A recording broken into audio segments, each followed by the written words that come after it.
I'm Marco, 32, a software engineer who clawed my way up from our cramped Seattle apartment, where Mom raised us alone. Every promotion reminded me of watching her work 3 jobs just to keep food on our table.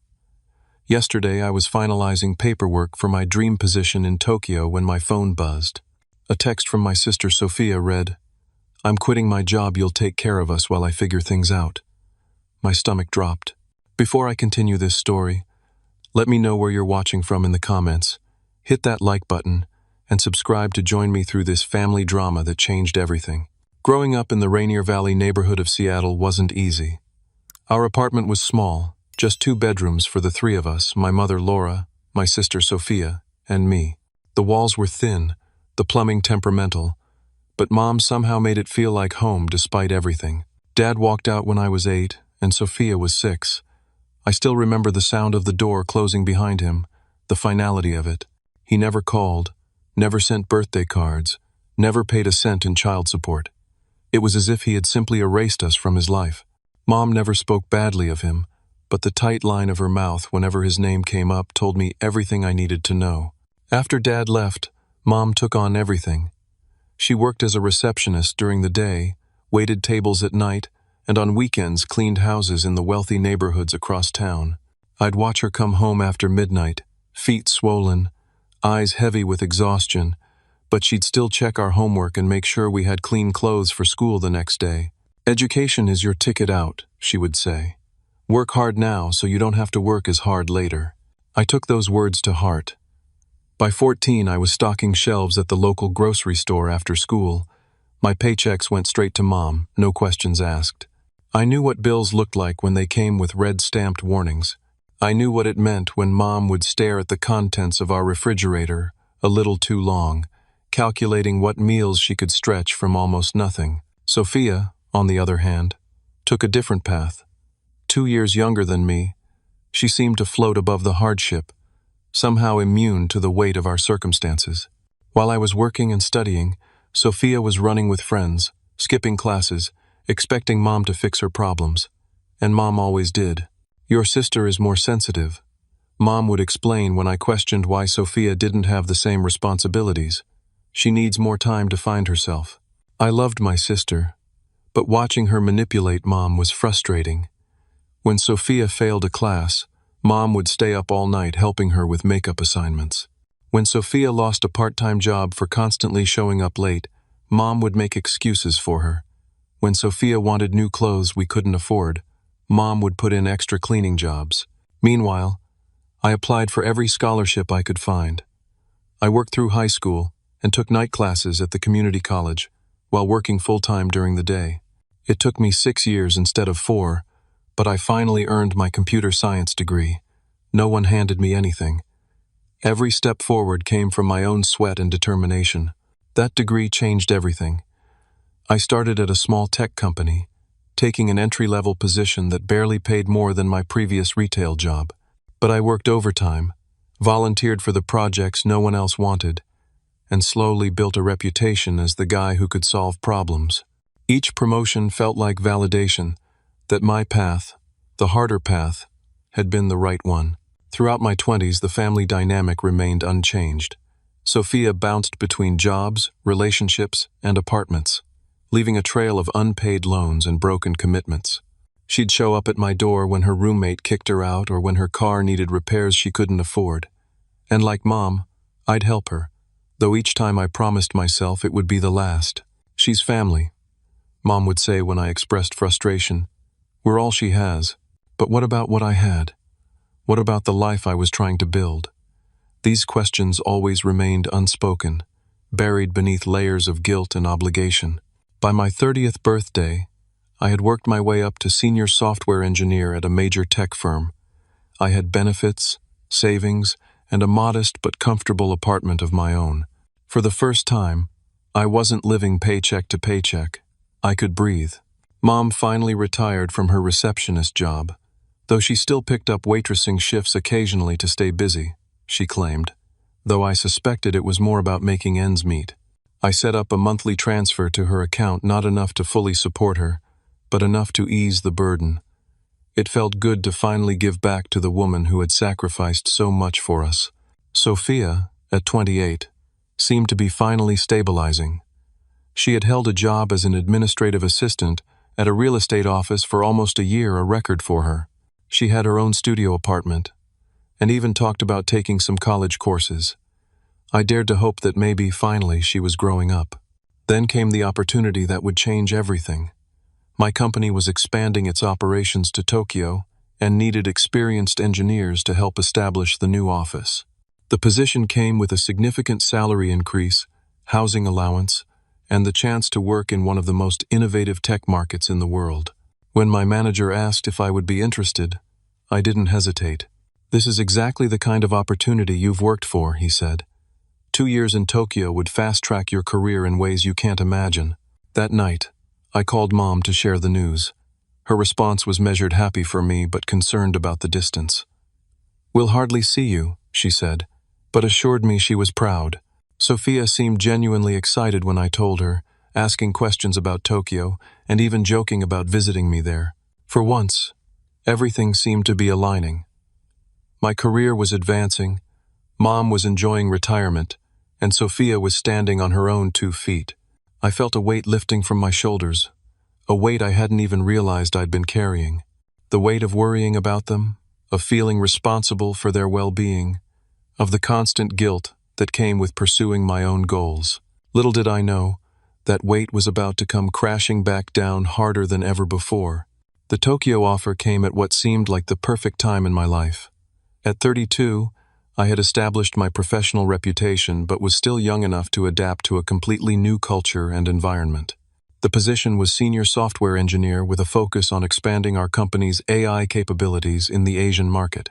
It represented not just a significant salary increase, almost 40% more than I was making in Seattle, but also the kind of international experience that could open doors for the rest of my career.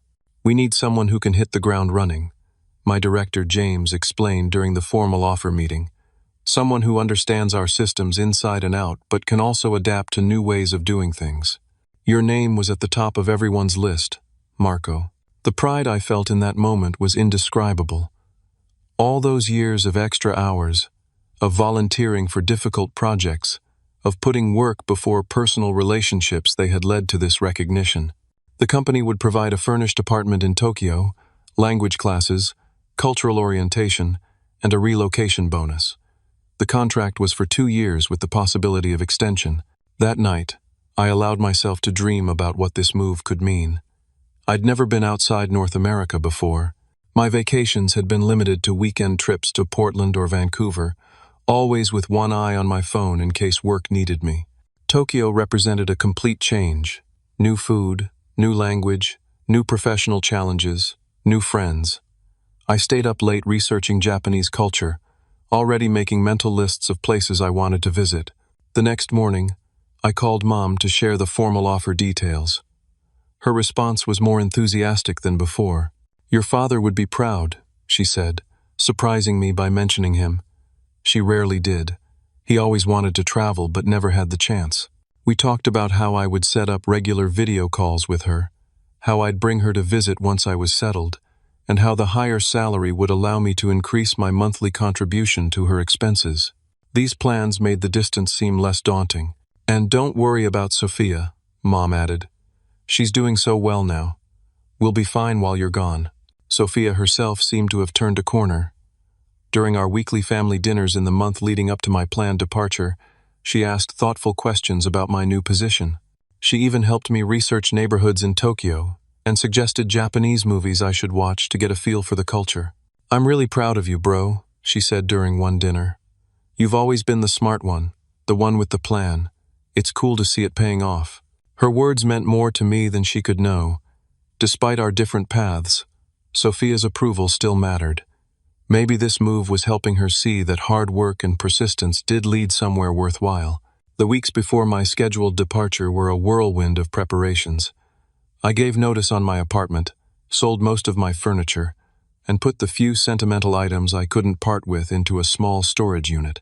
I attended orientation sessions with the company's international relocation team, got the necessary vaccinations, and started basic Japanese language lessons online.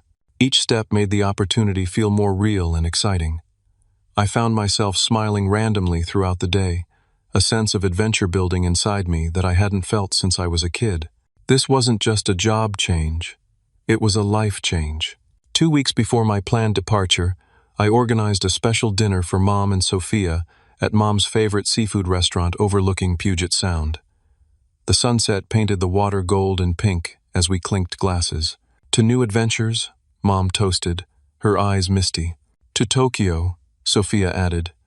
And to Big Brother Marco, showing us how it's done. We laughed and talked for hours. Mom shared stories from my childhood, how I had always been the serious one, building elaborate Lego structures while other kids were running wild. How I'd taught myself basic coding on an ancient computer a neighbor had given us. Sophia reminisced about how I'd helped her with math homework, even when I was exhausted from my own studies and part-time job. For the first time in years, I felt a harmony between us, a mutual respect and understanding. Maybe this was what growing up looked like, all of us finally finding our places in the world and supporting each other's journeys. Maybe the distance would be good for all of us, forcing Sophia to rely on herself more, giving Mom the space to see her daughter as an adult capable of standing on her own. The day before the text that would change everything, I went into the office to sign the final paperwork for the Tokyo position. There was a small celebration with my team, a cake with a crude drawing of Mount Fuji in the frosting, a card signed by everyone with good wishes in both English and awkward Google-translated Japanese. My manager handed me a gift, a high-end noise-canceling headset for the long flight. "We're going to miss your problem-solving around here," he said, "but we know you're going to crush it in Tokyo." I drove home feeling like I was floating. The Seattle skyline, a beautiful backdrop to my thoughts of future horizons. I spent that evening making final arrangements confirming my flight, organizing my remaining belongings for shipping, making a list of goodbye calls to make the next day. Everything felt right. Everything felt earned. Everything felt possible. And then my phone buzzed with a text from Sophia that would bring it all crashing down. The text arrived during a final planning meeting with the international team. My phone vibrated against the conference table as we discussed the technical integration plans for the Tokyo office. Normally, I would have ignored it until after the meeting, but something made me glance down. Sophia's name on the screen gave me a momentary flutter of happiness. Maybe she was sending me good wishes for my final days in Seattle. What I read instead turned my stomach to stone. "I'm quitting my job. You'll take care of us while I figure things out. Mom agrees it's best if I focus on finding my passion. We can move into your place next week." I read it 3 times, certain I must be misunderstanding. The words remained unchanged, their meaning unavoidable. The room around me continued its normal rhythm of discussion, budget projections, equipment requirements, staffing needs, while my world tilted on its axis. "Marco, your thoughts on the server configuration?" My manager's voice pulled me back to the meeting. "I'm sorry," I managed to say, my voice sounding distant even to my own ears. "I need to step out for a moment. Family emergency." In the hallway, I leaned against the wall, trying to process what I'd just read. Images flashed through my mind. Sophia quitting jobs on impulse before, the time she dropped out of community college 3 weeks into the semester because it wasn't speaking to her soul, the string of abandoned apartments and roommates left in her wake over the years. But this was different. This wasn't just Sophia being Sophia. This message revealed a level of entitlement and disregard that shocked me. She hadn't asked if I would help her. She hadn't acknowledged my plans, my life-changing opportunity. She had simply decided that my resources were hers to claim. And Mom agreed with this plan? The same Mom who had just toasted to my new adventure 2 weeks ago? Who had told me not to worry about them while I was gone? I dialed Sophia's number, my hands shaking slightly. It rang through to voicemail. Of course. She never answered when she knew a difficult conversation was coming. "Sophia, call me back immediately. We need to talk about this text. I'm in the middle of preparing for Tokyo, as you know. Call me back." Next, I called Mom. She answered on the 4th ring, her voice cautious. "Oh, Marco, I guess Sophia texted you." "Mom, what is going on?" Sophia says she's quitting her job and that you support this? And something about moving into my apartment? You know I'm leaving for Tokyo in less than a week. A pause. Then, well, yes, but honey, plans change. Family comes first, right? Sophia's really been struggling at that job. Her boss is awful to her. She needs some time to find what really makes her happy. The familiar script. The boss was always awful. The job was always wrong for her. The apartment was always problematic. And family was always the trump card that ended all logical discussion. Mom, I've signed the contract. The company has arranged housing in Tokyo. My apartment here is already rented out to new tenants starting next week. I've sold my furniture. This isn't a plan that can just change. Well, she replied, her voice taking on the wounded tone I knew well. I thought you'd want to help your sister. After everything we've been through as a family, after all I did to raise you both alone, there it was. The guilt. The invisible debt that could never be repaid. I closed my eyes, feeling a headache forming behind them. Mom, I do want to help Sophia. I always have. But this isn't helping. This is enabling her to avoid responsibility. Again.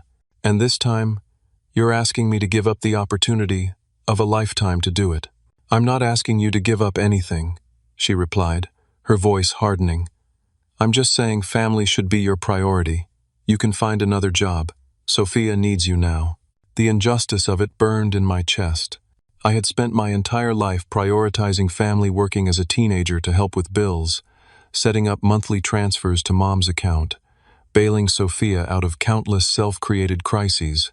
The one time I pursued something solely for myself, they viewed it as selfish, as abandonment. We'll discuss this tonight, I said finally, knowing there was no resolution to be found in this phone call. I need to get back to my meeting. I returned to the conference room, apologized for the interruption, and somehow made it through the rest of the meeting on autopilot, my mind 1,000 miles away from server configurations and staffing charts. Back at my desk, another text from Sophia waited. By the way, can you help me move some boxes to your place tomorrow? Gave notice to my landlord already. The casual presumption was breathtaking. She hadn't even waited for my response before setting her plan in motion. I typed and deleted several replies, each angrier than the last, before settling on, we need to talk in person. Family dinner tonight. 3 dots appeared, disappeared, appeared again. Finally, whatever. Mom's making lasagna.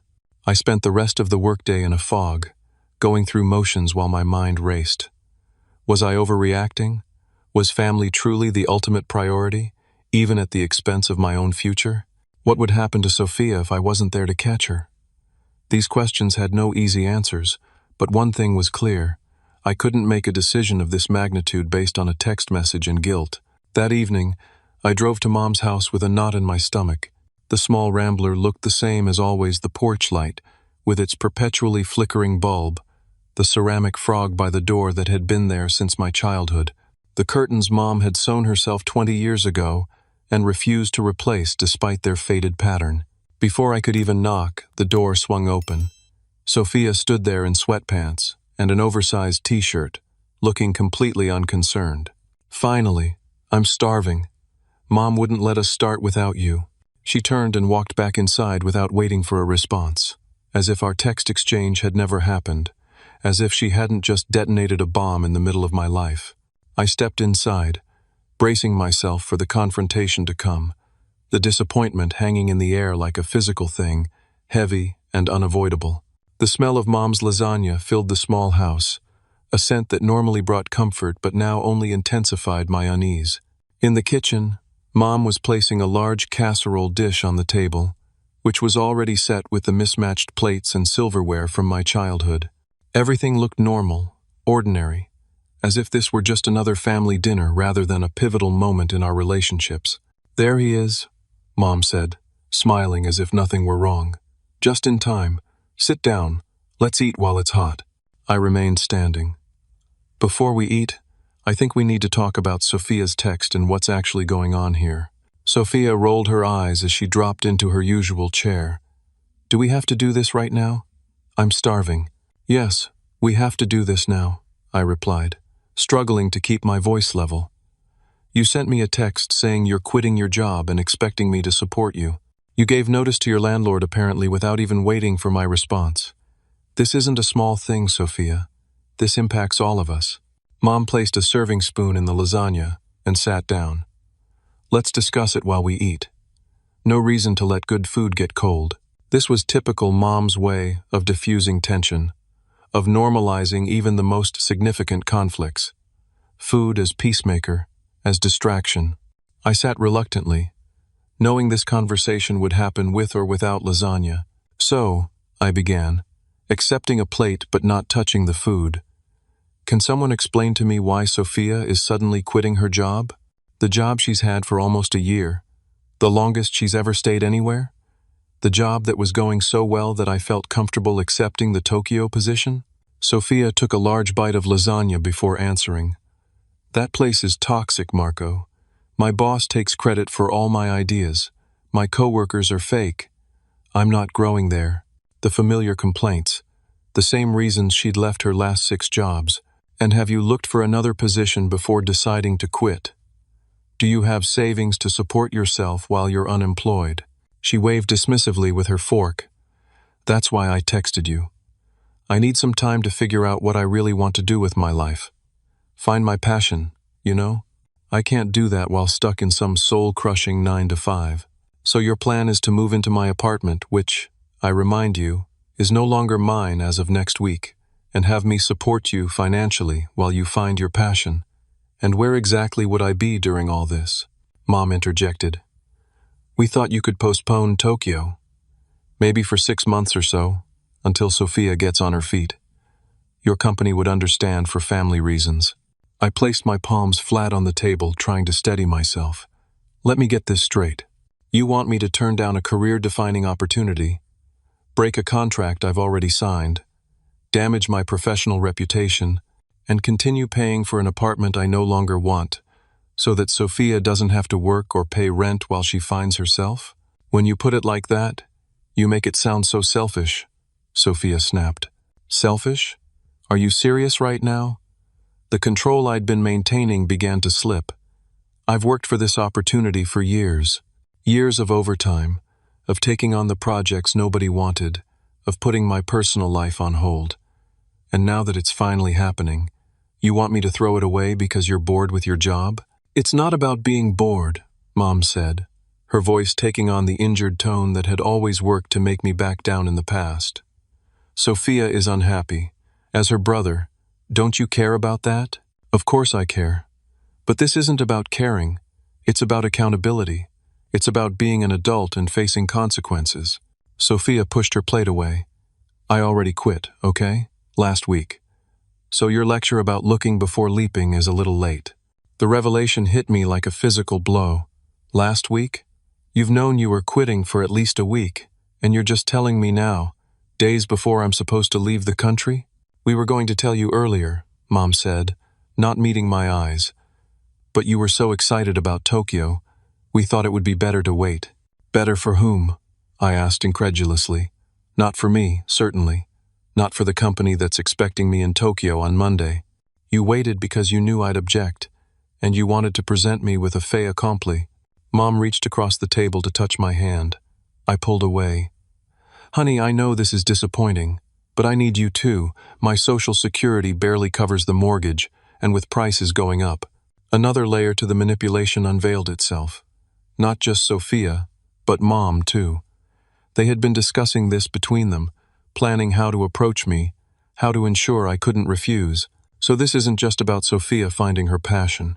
You're also counting on me financially. The pieces clicked into place. That's why you've been picking up extra waitressing shifts lately, isn't it? Not to stay busy, but because you need the money. Mom's silence confirmed it. Why didn't you tell me you were struggling? I would have increased the monthly transfers. I would have helped you find resources. You didn't have to conspire like this. We're not conspiring, Sophia protested. We're family. We're supposed to help each other. Help goes both ways, Sophia. When have you ever helped me? When have you ever considered what I might need or want? I have supported you emotionally and financially for years. The one time I pursue something for myself, you try to sabotage it. That's not fair. She slammed her hand on the table, making the dishes rattle. I've always been there for you. Been there how? Name one time you've sacrificed anything for me. One time you've put my needs before your own. Her silence spoke volumes. I can't do this anymore, I said finally. I can't be the solution to every problem, the safety net for every bad decision. I have my own life to live. Mom's face hardened in a way I'd rarely seen. So you're choosing your career over your family? After everything I sacrificed for you?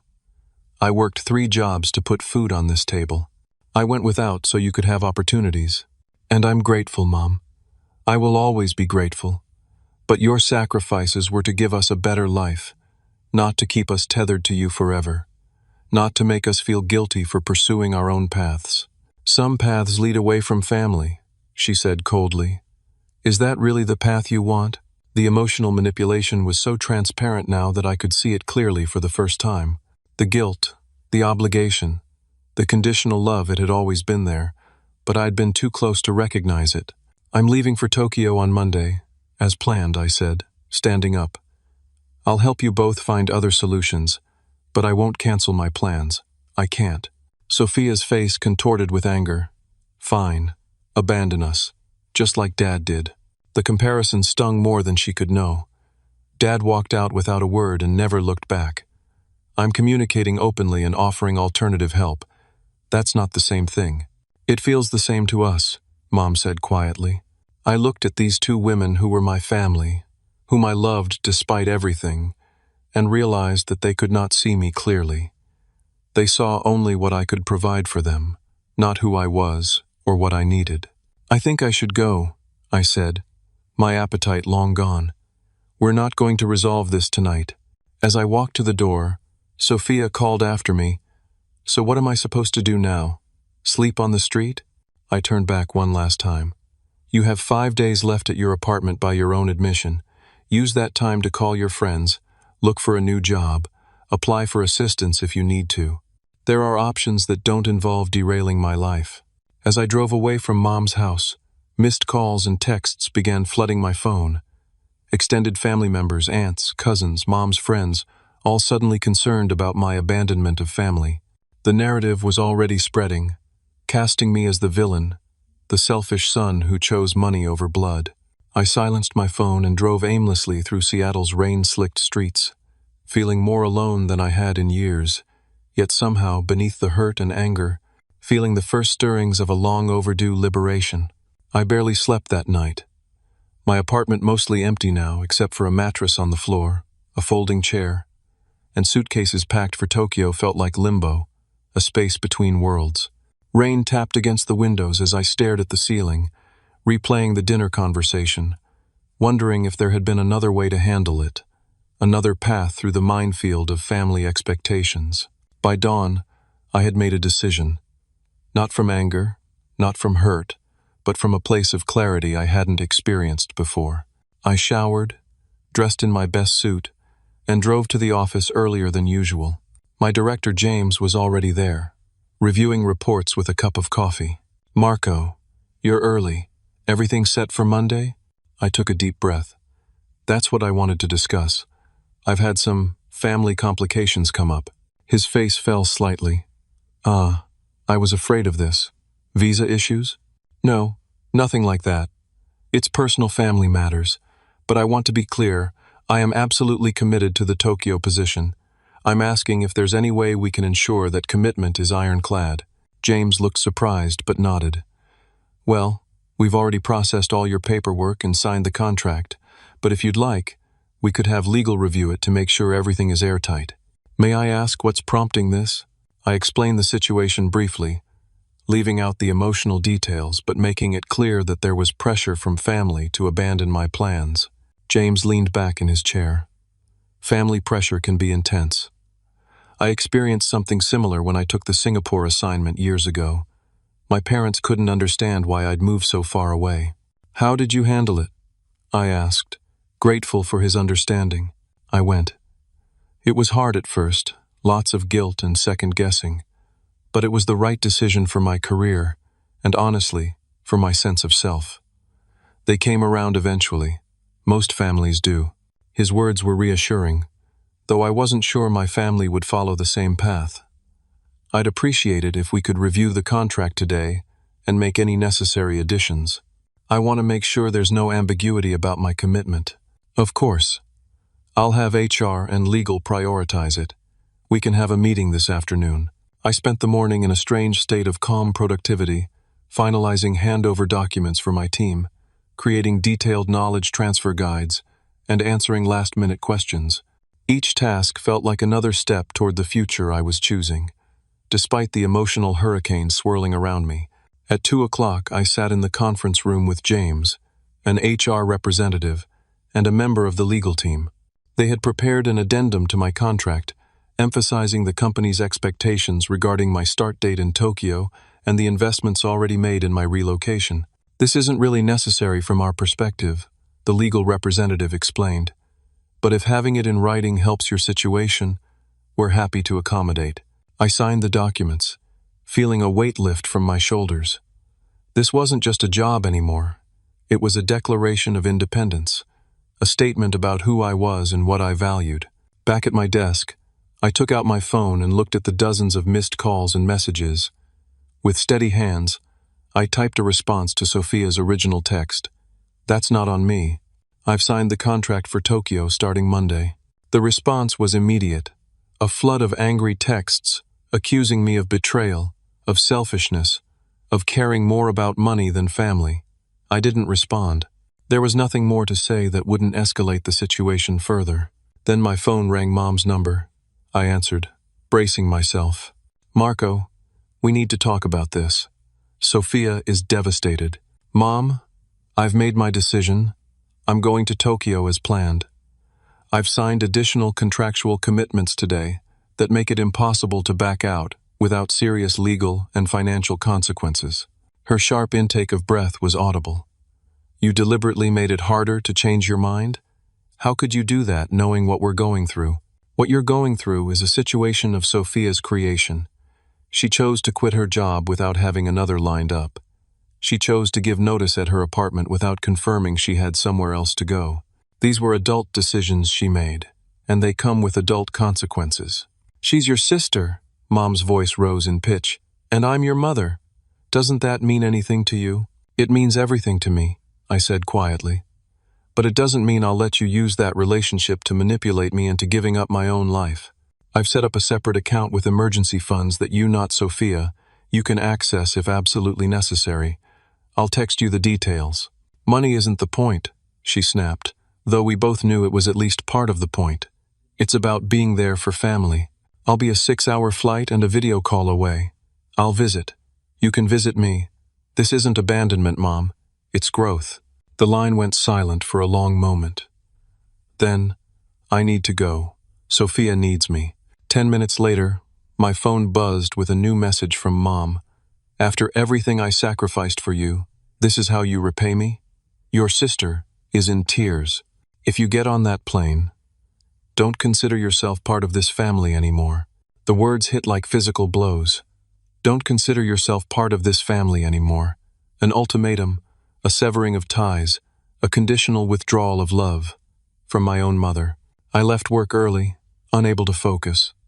The rain had intensified, matching my mood as I drove back to my nearly empty apartment. Once inside, I sat on the mattress, phone in hand, rereading Mom's message until the words blurred. For the first time since this began, I allowed myself to cry. Not quiet tears, but deep, heaving sobs that came from somewhere primal within me. I cried for the little boy who had worked so hard to help his mom, for the teenager who had sacrificed normal high school experiences to stock shelves after school, for the young man who had measured his worth by how well he could solve other people's problems. I cried because part of me, a larger part than I wanted to admit, still craved their approval, still wanted to be the good son, the good brother. I cried because choosing myself felt like an act of betrayal, even though logically I knew it wasn't. The storm of emotion gradually subsided, leaving me exhausted but somehow clearer. I thought about what James had said about his Singapore assignment, about the guilt and the eventual acceptance. I thought about all the nights I'd lain awake worrying about Mom's bills or Sophia's latest crisis. Most of all, I thought about the person I wanted to be, not just a son or a brother, but a whole human being with dreams and aspirations of my own. Someone who could help others from a place of strength and choice, not obligation and guilt. As midnight approached, I made another decision. This wasn't just about Tokyo anymore. This was about fundamentally reshaping my relationship with my family, establishing boundaries that should have been set long ago. Morning would bring difficult actions, painful conversations, but as I finally drifted toward sleep, I felt something unexpected beneath the sadness and resolve, a whisper of freedom, of possibility. The first breath of a self I had kept submerged for too long. I woke with the first light, my mind clear despite the emotional exhaustion of the previous day. The rain had stopped, and pale sunlight filtered through my blindless windows. It felt symbolic somehow, the storm passing, clarity emerging. I showered, made coffee in my last remaining mug, and sat on my folding chair to plan the day ahead. First, I called my financial advisor, Anthony, and scheduled an emergency meeting for 9 o'clock. Next, I emailed Sophia a detailed, carefully worded message. Not in anger, not in haste, but with deliberate thought behind every word. Sophia, I understand you're angry and hurt by my decision to proceed with the Tokyo position. I'm sorry for the pain this causes you, but I need you to understand that this decision isn't about rejecting you or Mom, it's about finally pursuing the path that's right for me. I won't be changing my mind about Tokyo, but I do want to help in ways that don't involve enabling patterns that ultimately hurt all of us. I can offer to 1. Connect you with recruiters in my network for job opportunities. 2. Help you create a budget and financial plan. 3. Pay for 1 month of rent at a new apartment once you find a job. What I cannot and will not do is 1. Postpone or cancel my Tokyo position. 2. Continue to provide ongoing financial support without clear goals and timelines. 3. Allow guilt or emotional manipulation to dictate my life choices. I love you, Sophia. I always will. But love doesn't mean saying yes to everything. Sometimes it means saying no to patterns that keep us both stuck. Marco. I hit send before I could second-guess myself, then drove to meet Anthony. The financial planning office was quiet on a Saturday morning, and Anthony had coffee waiting when I arrived. This is unusual, he said as we sat in his office. Everything okay? I explained the situation, Mom's financial struggles that she'd hidden from me, Sophia's expectation of support, and my imminent departure for Tokyo. Anthony listened without judgment, nodding occasionally. So I need to set up a system that provides some safety net for Mom, but with clear boundaries, something that can't be abused or drained for non-essential purposes. Anthony tapped his pen against his notepad. We can create a trust with specific conditions. Your mother would have access for documented needs, medical expenses, housing costs, utilities, but not just general withdrawals. And Sophia shouldn't have access at all?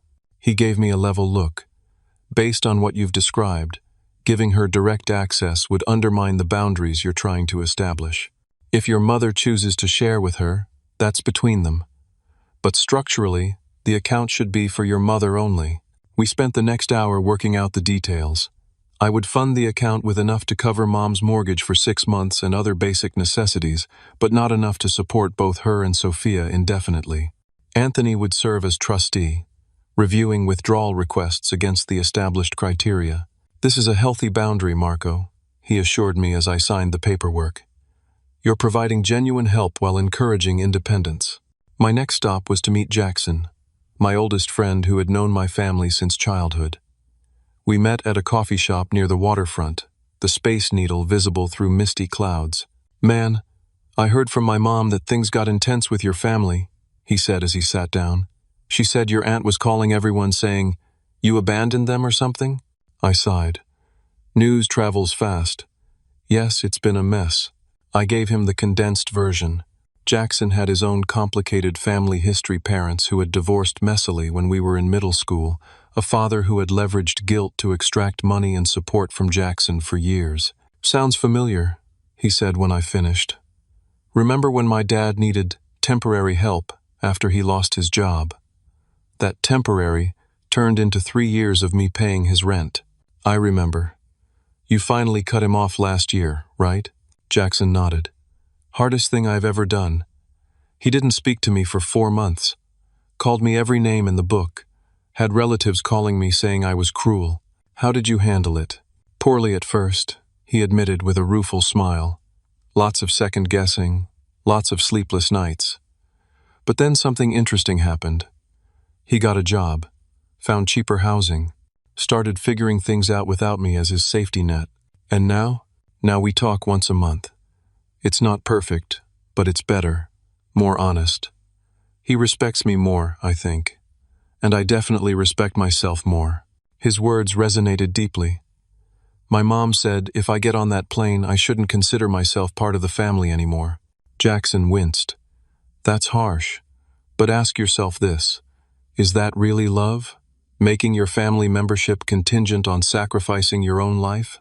The question hung between us, profound in its simplicity. Was that love?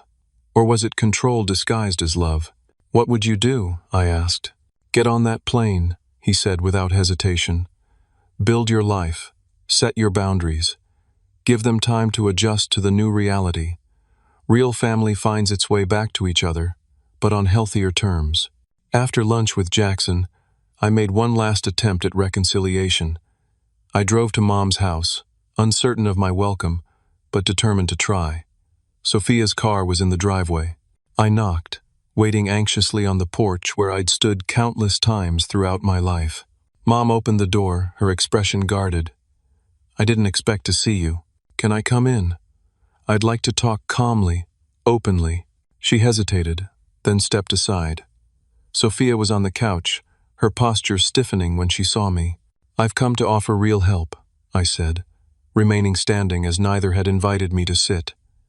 Not what you asked for, but what I can genuinely give. I outlined what I'd arranged with the Trust for Mom and the job connections I could facilitate for Sophia. I won't be changing my mind about Tokyo, but I don't want to leave with this rift between us. I love you both too much for that. Mom's face remained impassive. So you've made arrangements for us, without consulting us, based on what you think we need. I made arrangements based on what I can provide while maintaining healthy boundaries. Sophia stood up. We don't need your charity or your conditions. We needed you to be here, to be present, to actually care about what happens to us. I do care. That's why I'm here now, trying to find a solution that works for everyone. A solution that lets you do exactly what you want while feeling good about throwing us a few dollars? Mom's voice was sharp. That's not a solution, Marco. That's absolving yourself of responsibility. My responsibility is to help in ways that promote growth and independence, not dependence. I won't apologize for that. The conversation circled painfully for another 20 minutes, making no progress, finding no common ground. They wanted concession. I offered compromise. They demanded presence. I offered support from a distance. The gap between these positions seemed unbridgeable. Finally, I stood to leave. My offer stands. The trust is set up. My contact list of recruiters is in your email, Sophia. I hope you'll reconsider, but I understand if you need time. We've given you a lifetime, Mom said softly. You've given us an afternoon. Outside, I sat in my car for several minutes, hands gripping the steering wheel, fighting the urge to go back in, to give them what they wanted, to abandon my plans, and remain in the familiar pattern of sacrifice and resentment. But something had shifted irreversibly inside me. I started the engine and drove away from the house I'd grown up in, uncertain if I would ever be welcomed back. That evening I made the hardest decision yet. I went to my mobile carrier and changed my phone number, sending the new contact information only to work colleagues, Jackson, and a few other close friends. I wrote the number on a piece of paper which I sealed in an envelope addressed to Mom, with a note saying she could reach me in emergencies but that I needed space to establish my new life without daily emotional pressure. I dropped the envelope in the mail, then returned to my apartment to spend my last night in Seattle sitting on my mattress, surrounded by packed suitcases and the echoing emptiness of a space I was leaving behind both physically and metaphorically. Monday morning arrived with surprising calm. I handed over my apartment keys to the property manager, loaded my suitcases into a rideshare, and headed to SeaTac Airport. Each step through security, each announcement over the airport speakers, each minute that passed brought me closer to the plane that would carry me away from everything familiar. I checked my new phone repeatedly, part of me still hoping for a message from Mom or Sophia, something conciliatory, something that would allow me to leave with less weight on my heart. But the screen remained stubbornly void of family communication. As I settled into my seat on the aircraft, I placed my noise-canceling headset over my ears and closed my eyes. The captain announced our departure for Tokyo Narita International Airport, and I felt the subtle push as the plane began to move. Not just a physical journey, but an emotional one. I was choosing myself, perhaps for the first time in my life. The first weeks in Tokyo were a blur of new experiences and challenges. The company-provided apartment was small but modern, located in a bustling neighborhood filled with neon signs I couldn't read and food I was just learning to order. Work was demanding, the cultural differences both fascinating and occasionally frustrating. I threw myself into it all: the language classes, the technical challenges, the exploration of my new city. And beneath it all ran a current of guilt and doubt. Each night before sleep, I would wonder if I had made the right choice. Each morning, I would wake with renewed determination to prove to myself as much as to my absent family that I had. I sent emails to Mom's account weekly, brief updates about my new life, always ending with questions about her well-being. For 2 months, there was no response. I continued sending them anyway, refusing to let the silence deter me. In my 3rd month in Tokyo, I established a routine of weekend explorations. Each Saturday, I would choose a different neighborhood to discover. It was during one of these explorations, sitting alone in a tiny ramen shop while rain fell outside, that I received my first email from Mom. It was short, just 3 sentences. The house needed a new water heater. The trust covered it. Thank you. Not warm, not forgiving, but communication nonetheless. I responded immediately with genuine pleasure at hearing from her, keeping my reply light and positive, asking again about her health and activities. Another month passed before she replied again, this time with a slightly longer message that included a brief mention of Sophia having interviews lined up. Slowly, gradually, our digital communication increased in frequency and warmth. By the 6-month mark, we were exchanging emails every week or two. Mom began sharing small details of her life. A new book club she joined, repairs to the house, a dinner with old friends. I told her about my Japanese language progress, the colleagues who had become friends, the unexpected beauty of cherry blossoms that transformed Tokyo in spring. What we didn't discuss was the rift that had separated us, the ultimatum that had been issued and defied. It remained an unspoken presence in our careful exchanges. Then came the email I hadn't dared hope for. From Sophia, appearing in my inbox on an ordinary Tuesday morning. I got a job, full-time, benefits, at an advertising agency, started last month. It's actually interesting work. Got my own studio apartment too. Not in the best neighborhood, but it's mine, and I pay for it myself. Mom says you're doing well in Tokyo. No apology, no direct acknowledgement of our conflict, but between the lines I read something new, a grudging pride in her independence, a subtle recognition that she had found her way without me as her safety net. I responded with genuine congratulations and specific questions about her work. Our subsequent emails were cautious but increasingly open. She shared challenges at the new job, frustrations, small victories. I offered advice when asked, encouragement always. In my 10th month abroad, during a video call that had become our monthly ritual, Mom surprised me by saying, Sophia's really changed. She's more responsible now. More like you. That's great, I said, carefully neutral. Mom looked away from the camera for a moment. I think, perhaps, we relied on you too much, expected too much. It wasn't quite an apology, but from Mom, it was extraordinary, an admission that the dynamics had been unbalanced, that their expectations had been unfair. I just wanted everyone to be okay, I said, including me. She nodded slowly. I understand that better now. As my 1-year anniversary in Tokyo approached, the company offered to fly a family member to visit. I extended the invitation to Mom, unsure if she would accept. Her affirmative response came the same day, with an additional note. Sophia says to tell you, she can't come because of work commitments, but she sends her love. Work commitments, responsibility, independence. The transformation was remarkable. Mom's visit was a revelation.